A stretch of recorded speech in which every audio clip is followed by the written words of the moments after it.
Allez, direction la Belgique à présent. C'est à Anvers que nous vous emmenons en week-end. Une ville riche en superlatifs, capitale mondiale du diamant. Elle est aussi le deuxième plus grand port d'Europe. Et nos confrères Vincent Lameau et Max Ragazzi n'ont pas beaucoup dormi. Regardez.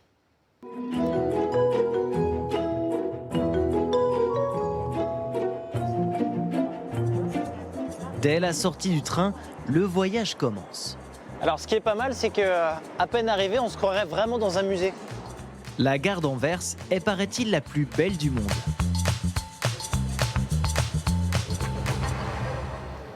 Cette gare a été inaugurée en 1905 par le roi Léopold II. Il la voulait fastueuse, à l'image de son pays qu'il souhaitait placer parmi les plus grandes puissances mondiales. Kuhn a été responsable de sa rénovation. Il la surnomme la cathédrale ferroviaire. C'est un peu comme l'escalier, un peu comme l'hôtel, mais aussi l'autre côté de cette façade, vous avez tout le hall qui amène vraiment vers le bâtiment en pierre, et ça donne vraiment l'impression d'une cathédrale. Laissons la valise à la consigne pour découvrir les autres richesses de la ville. Nicolas est notre guide. Bonjour Nicolas. Bonjour. Est-ce que tu es prêt à faire du vélo? Bien sûr. Alors on va y aller. Allez, c'est parti. On y va. Il propose des visites uniquement à vélo. Premier stop à la Grand Place. Son architecture et ses statues en or témoignent du passé glorieux de la ville, quand Anvers était au XVIe siècle le premier port de l'Empire espagnol. C'était très important pour la ville de montrer notre puissance économique et politique par créer des bâtiments immenses, comme l'hôtel de ville qui est là-bas. La Grand Place est située à 300 mètres de l'Escaut, mais pour traverser... Alors il n'y a pas de pont, mais un tunnel. Un tunnel accessible grâce à cet ascenseur qui plonge à 31 mètres sous terre. C'est un passage incontournable. Pour remonter, il y a aussi ces escalators en bois les plus vieux au monde. Ils datent de 1933. Voilà. Donc tu mets ton roue comme ça, tu suis et tu fais attention. Il faut avoir le coup de main.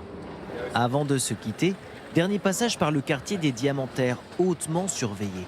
1700 entreprises travaillent ici. Les vitrines des bijoutiers font briller les yeux. Là, on a une bague avec saphir à 3000 €. Va falloir casser le livret à la Nicolas si tu veux te l'acheter. Quand même. Et ce n'est rien comparé au prix de certains diamants négociés dans ce quartier.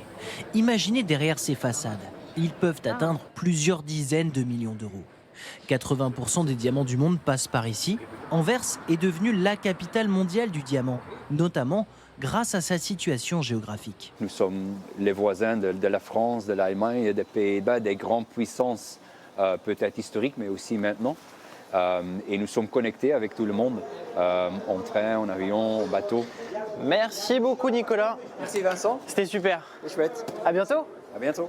Si vous n'avez pas le budget pour vous acheter des diamants hors de prix, vous pouvez vous offrir une spécialité beaucoup moins chère. Pour 10 €, Jürgen prépare des kibling, des morceaux de poisson enrobés d'une pâte à base de farine et de pierre. Voilà. Merci beaucoup. S'il vous plaît. Accompagné de frites, c'est délicieux.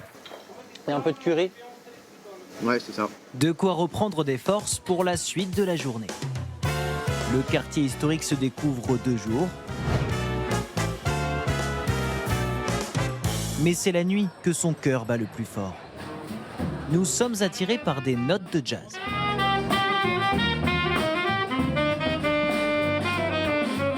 Voyage musical dans ce bar au cœur de la vieille ville. Ce lieu est une institution. Il a été fondé en 1964 par des étudiants qui venaient ici écouter des vinyles anglais. Vous trouvez vraiment l'essence d'Anvers ici. Ce bar a toujours été là. Ma grand-mère, qui est décédée à 93 ans, venait ici danser quand elle avait mon âge.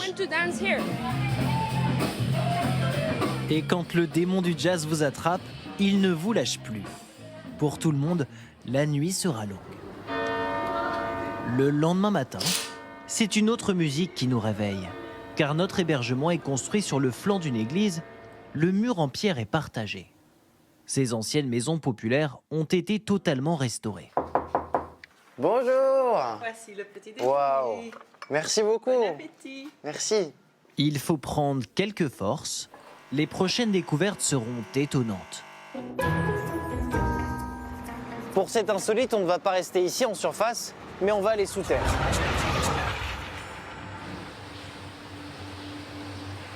Sous les pavés, un réseau de 8 km. Aujourd'hui, ce sont des égouts. Il y a encore toujours une petite odeur qui plane, hein, un petit parfum. Mais ça n'a pas toujours été le cas. Et voilà. Car avant 1880, tout ça était découvert. On trouvait plutôt des canaux ici à l'air libre qui servaient à la circulation des bateaux. Ils ont été recouverts à cause des conditions d'hygiène de l'époque. Les habitants y jetaient leurs déchets. Dans le temps, toute atteinte virale et bactérielle était mortelle. Donc les gens, il y avait donc des fléaux qui s'abattaient sur la cité, comme la peste, évidemment, tout le monde le connaît. Aujourd'hui, pas d'insalubrité, mais un parcours qui nous fait passer sous des cheminées d'aération, des plaques d'égout et même sous une église. Il est temps de respirer et de retrouver la lumière. Pour en apprendre plus sur le présent de la ville, il est possible de visiter le port d'Anvers. En Europe, c'est le deuxième plus grand après Rotterdam. Bonjour Niki. Bonjour, comment ça va? Ça va, on vous suit? Oh oui, oui, venez. Allez. Pendant plus de 20 ans, Niki a géré des compagnies maritimes et logistiques dans ce port. Elle le connaît par cœur et offre aujourd'hui son expérience aux visiteurs. Elle nous montre ce bassin qui est un vrai spectacle. Les porte-conteneurs sont déchargés à l'aide d'immenses grues. Et ils sont déchargés en combien de temps ces bateaux? 1 minute et demie par conteneur. Donc ça donne quoi en jours pour être très 2-3 concret? jours. 2-3 jours et Ouais. reste là le temps de Ouais. décharger. Oui, c'est pas plus ça. 278 millions de tonnes de marchandises transitent chaque année. Les bateaux du monde entier passent par cette écluse, l'une des plus grandes de la planète. Les observer, c'est un peu comme si l'on voyageait avec eux. Pourquoi il y a des écluses? Juste pour niveler les marées. Et on a des marées hautes, marée basse, avec une différence de 6 mètres. Nous repartons du port avec la lumière qui baisse sur la ville. Un dernier point de vue sur ses quartiers modernes et sur son cœur historique. Avec le temps, Anvers a su garder cette âme qui la rend si attachante.